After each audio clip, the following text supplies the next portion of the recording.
And a short while ago, Blinken met with the Ukrainian Foreign Minister Dmytro Kuleba in Poland, close to the Ukrainian border. Here's what they had to say.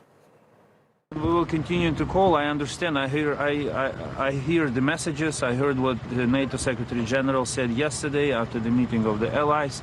I regret. I think it's a sign of weakness of NATO.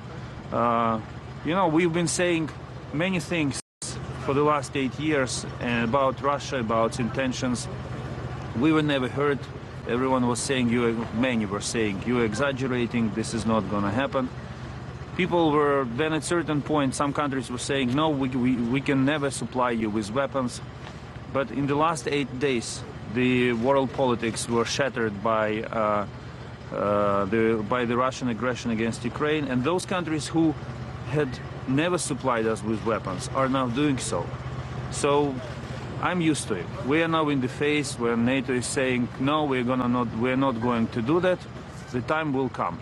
It's again the issue of price. We do not, it's Ukrainians, it's the people of Ukraine who will pay the price for the reluctance of NATO to act. Ukrainians will go back to the country to a large extent destroyed by Russian bombers and artillery and rockets.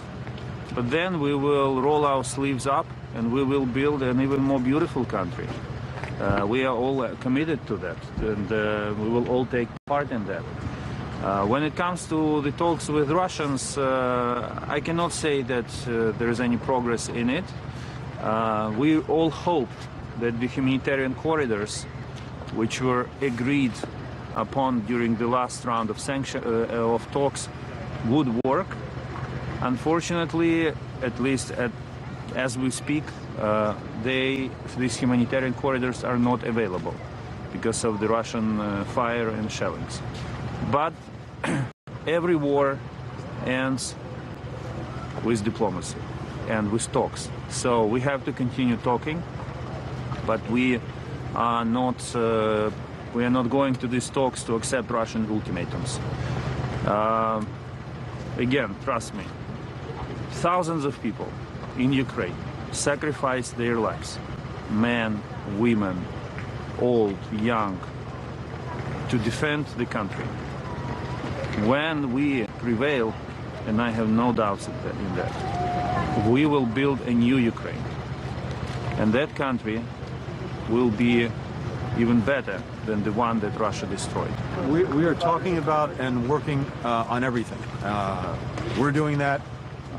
Secretary of Defense Austin and his counterpart, Mr. Resnikov, are doing that. We are, again, looking at everything. And as I said before, the support for Ukraine not only has been unprecedented, not only is it going to continue, it's going to increase. And what we've seen, I think, as Dmytro said, is a sea change. And a sea change that's being shown around the world in terms of its support. There's a very, very strong tide in support of Ukraine and against the horrific aggression committed by Russia. Putin's made a terrible, terrible, terrible mistake in many ways, but it starts with the proposition that somehow Ukraine doesn't exist as an independent country. What Ukrainians are showing every single day is, of course, exactly the opposite. And ultimately, their strength, their resolve, their determination, backed by the United States and backed by the world, is going to prevail. It's as simple, as straightforward as that. But Dmytro's right. At what price?